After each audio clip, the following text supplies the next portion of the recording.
여러분, 이 소식 들으셨나요? 캐나다가 한국에게 잠수함 좀 만들어줄 수 있냐고 공식적으로 요청했습니다. 이건 농담이 아닙니다. 2025년 3월 캐나다 정부가 200억 캐나다 달러 규모의 CPSP 캐나다 잠수함 현대화 사업 발표를 하면서 한국을 독일, 스웨덴과 함께 공식 협력 후보국으로 명시했습니다. 순간 전 세계 군사 전문가들이 고개를 들었죠. 잠깐, 한국이 잠수함을 수출한다고?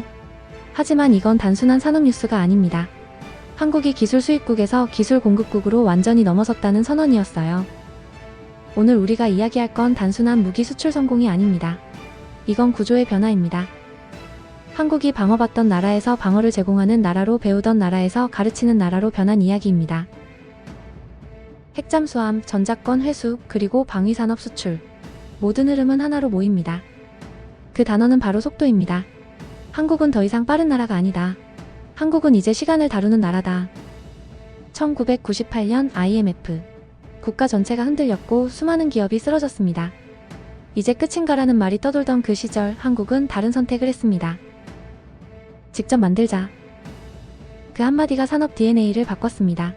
자동차, 반도체, 조선, 그리고 방산까지. 세계 어디에도 없던 속도의 산업이 시작된 거죠. 한국은 2000년대 초 방산 분야를 국가 전략 산업으로 지정했습니다. 2006년엔 방위사업청 DAPA를 신설하고 2010년대부터 K9, K2, FA52 차례로 등장합니다. 이제 한국의 기술력은 빠르다보다 정확하다로 평가받습니다. 속도는 성급함이 아니라 생존의 기술이었다. 2025년 캐나다 해군이 40년 된 빅토리아급 잠수함 4척 교체 계획을 세웁니다. 영국제 잠수함의 유지비는 이미 천문학적이었죠. 운용률은 25% 이하, 예산만 삼켜버리는 골칫덩이였습니다. 캐나다 국방부는 말했습니다. 우리는 더 이상 느린 동맹국의 납품을 기다릴 수 없다. 그때 눈에 들어온 나라 한국. 왜 한국이었을까요? 첫째, 납기 속도. 폴란드와의 계약에서 보여준 10개월 만의 실전 납품은 이미 유명했습니다.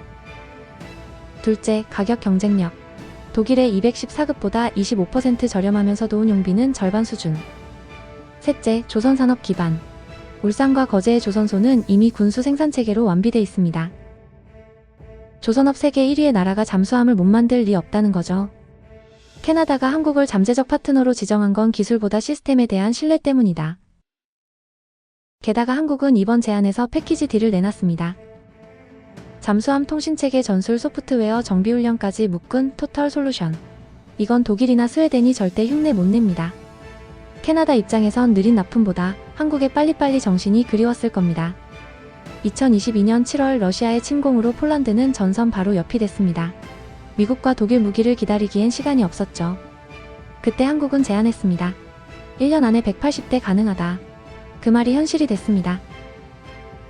폴란드 계약 주요 수치로는 K2 전차 180대 1차 820 대장기, K9 자주포 212문 FA50 전투기 48대 전체 계약 규모 17조 원 2023년 환율 기준. 폴란드 국방부 보고서에는 이런 문장이 있습니다. 한국은 단순한 공급자가 아니라 위기 속 시간을 벌어준 동맹이다. CNN도 보도했습니다. 한국은 어떤 나토 동맹국보다도 더 빨리 납품한다. 그리고 베트남. 2023년 중국 해군력 견제용 자주포 레이더 체계 도입을 추진하며 한국의 K9어원 자주포를 선택합니다. 거래액 2억 5천만 달러. 베트남은 계약서에 훈련 프로그램까지 포함 조건을 붙였습니다. 그 이유요? 한국은 제품보다 사람을 함께 보낸다. 이건 무기 수출이 아니라 신뢰의 수출이에요. 이제는 중동으로 갑니다. UAE, 사우디, 카타르. 석유의 나라들이 지금 속도의 나라를 바라보고 있습니다.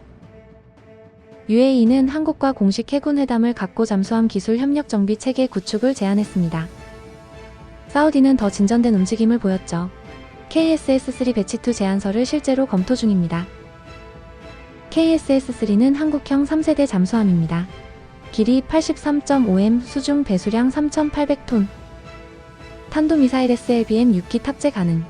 리튬이온 배터리로 장기 자망 소음 최소화 기술까지 탑재돼 있습니다. 한국은 2030년까지 총 9척을 완성할 계획. 그중 4척은 이미 진수 완료 상태입니다. 한국의 잠수함은 단순한 함선이 아니라 해양 자립의 상징이다. UAE와 사우디가 이를 주목한 이유는 명확합니다. 석유는 팔면 끝이지만 잠수함은 기술이 남는다. 그리고 그 기술을 한국이 줄 수 있다는 겁니다. 한때 석유로 움직이던 세계가 이젠 한국의 속도로 움직이고 있습니다. 한국의 다음 목표는 명확합니다. 핵잠수함. 2024년 8월 NK뉴스는 보도했습니다. 한국이 소형 모듈형 원자로 SMR 기술을 기반으로 핵 추진 잠수함용 원자로 개발을 모색 중이다. 이 기술은 단순한 발전용이 아니라 군사용 잠수함 추진체로 전환 가능한 수준입니다. 하지만 장애물이 있었습니다. 미국과 체결한 한미 123협정. 이 조약은 한국이 군사용 핵연료를 재처리하거나 농축하는 걸 금지합니다. 즉, 핵잠수함 추진용 연료를 직접 만들 수 없다는 뜻이었죠. 그런데 2025년 들어 미국이 협의 문을 열었습니다. 핵비확산 체제 NPT를 훼손하지 않는 선에서 한국의 기술 개발을 허용하는 조건부 협력 형태로 바뀌었습니다. 한국의 핵잠수함 추진은 단순한 무기 개발이 아니라 동맹 재조정의 신호다. 한국은 이제 2030년대 초반 KSSN 누클리어 프로젝트를 추진할 기반을 확보했습니다. 우린 핵을 만들려는 게 아니라 스스로의 바다를 지킬 시간을 만들고 있는 겁니다. 전시작전 통제권 어퍼레이셔널 컨트롤, 줄여서 전작권. 이건 단순한 지휘체계의 문제가 아닙니다. 누가 전쟁 중 우리 군을 지휘하느냐의 문제죠. 한국은 2014년 이후 3단계로 전작권 환수를 추진해왔습니다. 2025년 현재 FOC 검증이 마무리 단계입니다. 이제 곧 전시에도 한국군이 스스로 작전을 지휘하게 됩니다.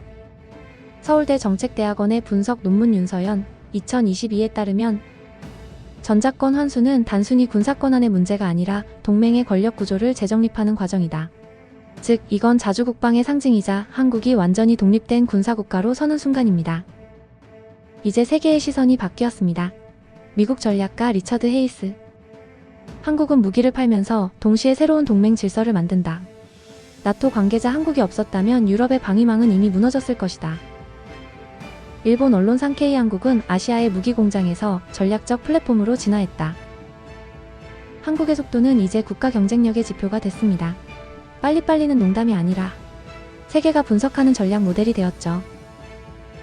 시험 전날 밤새서도 합격하던 민족이 이번엔 국방으로 밤샘을 해버렸습니다. 이제 정리해봅시다. 한국은 IMF에서 쓰러졌고 팬데믹을 견뎠고 지금은 세계 군사시장을 재편하고 있습니다. 이건 국군의 곡선입니다. 속도로 버티고 속도로 자립한 나라. 속도는 한국인의 본능이고 자주는 그 본능의 결과다. 여러분, 이건 단순한 뉴스가 아닙니다.